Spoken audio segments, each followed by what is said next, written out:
AI의 미래 정말 많은 이름들이 떠오르죠.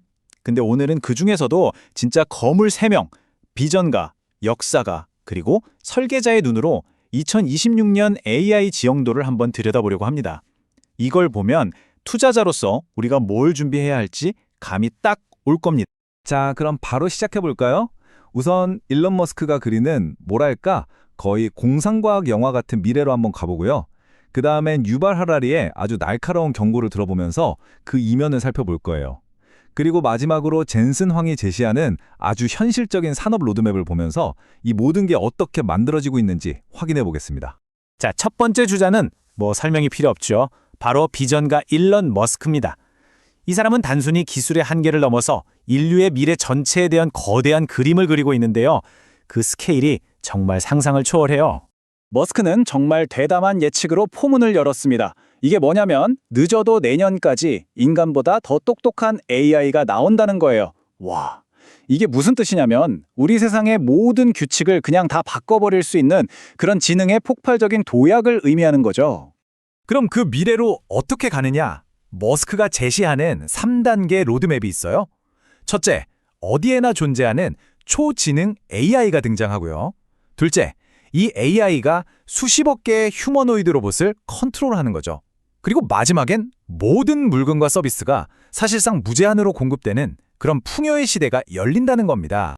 근데 머스크가 몽상가만은 아니잖아요. 아주 현실적인 질문을 던집니다. 자, 이 엄청난 AI 컴퓨팅 파워의 폭발적인 성장을 가로막는 단 하나의 물리적인 한계, 그게 뭘까요? 답은 생각보다 아주 간단합니다. 바로 에너지, 전력이에요. 지금 AI 칩 생산량은 매년 2배씩 정말 미친 듯이 늘어나고 있는데 이걸 뒷받침할 전력 생산량은 그 속도를 전혀 못 따라가고 있다는 거죠. 이 불균형이 아주 심각한 문제라는 겁니다. 그럼 이 문제를 어떻게 푸느냐? 해결책 역시 아주 일론 머스크답습니다. 바로 AI를 우주로 보내자는 거죠. 완전 재사용이 가능한 로켓으로 비용을 확 낮추고 우주에서는 밤낮 없이 쏟아지는 태양 에너지를 직접 쓰자는 거예요.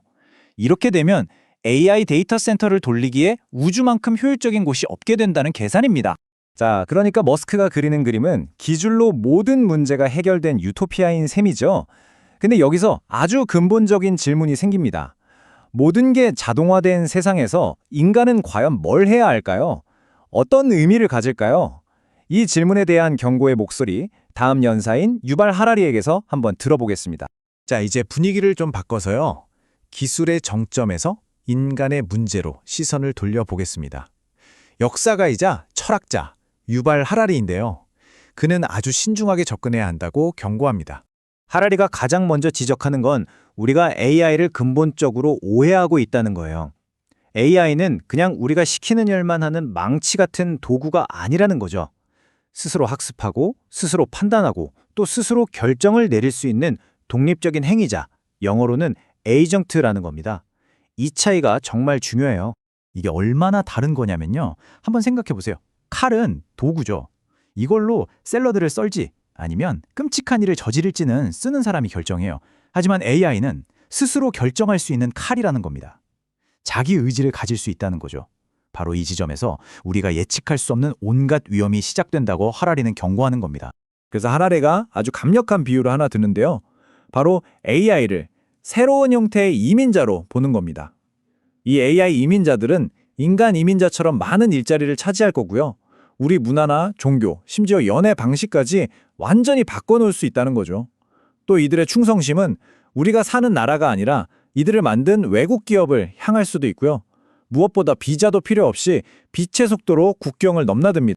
하라리의 말을 직접 들어보면 더 와닿습니다. 이번 이민자들은 허술한 배를 타고 오는 인간이 아닐 겁니다.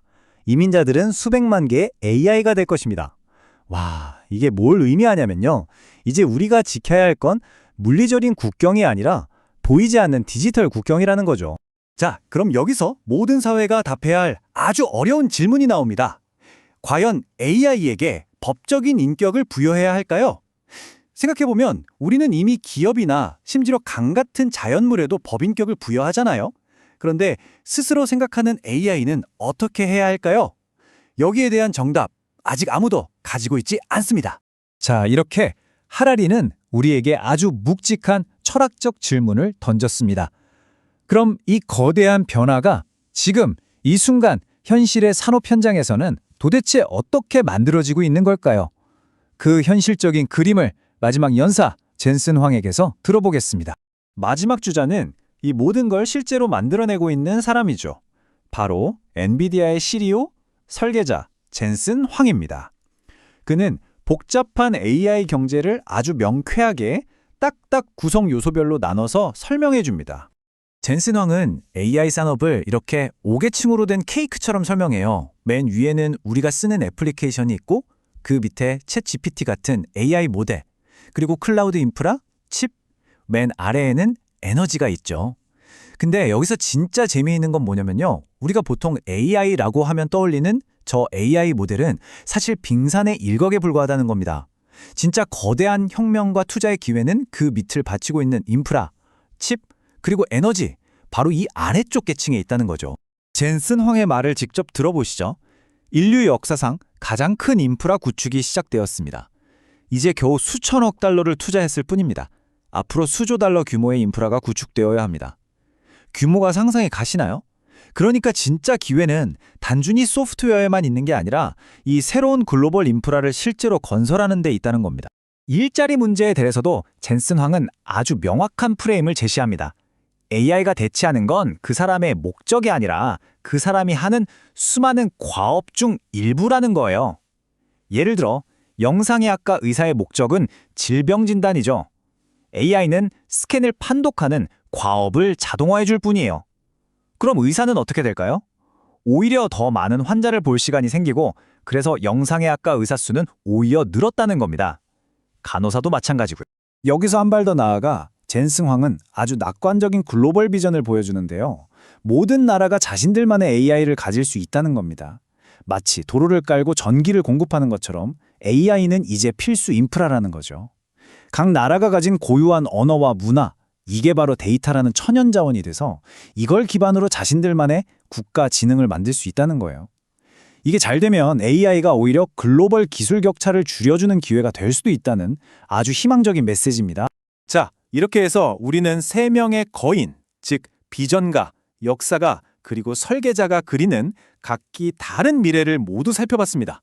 그럼 투자자인 우리는 이제 어떤 선택을 해야 할까요? 머스크가 말하는 무한한 풍요의 비전에 모든 걸 거시겠습니까? 아니면 하라리의 경고에 대비해서 리스크를 관리하시겠습니까? 그것도 아니면 젠슨 황의 로드맵에 따라 묵묵히 기반을 닦아나가시겠습니까? 결국 핵심은 이거 같습니다. AI의 미래는 하나의 정답만 있는 게 아니라는 거죠. 머스크의 비전에 투자하면서도 하라리의 경고를 잊지 않고 리스크를 관리하고 동시에 젠슨 황의 로드맵에 따라 현실적인 기반을 구축해 나가는 것. 이 3가지 관점을 어떻게 균형 있게 가져가느냐가 앞으로 우리 모두에게 주어진 가장 중요한 전략적 질문이 아닐까 싶습니다.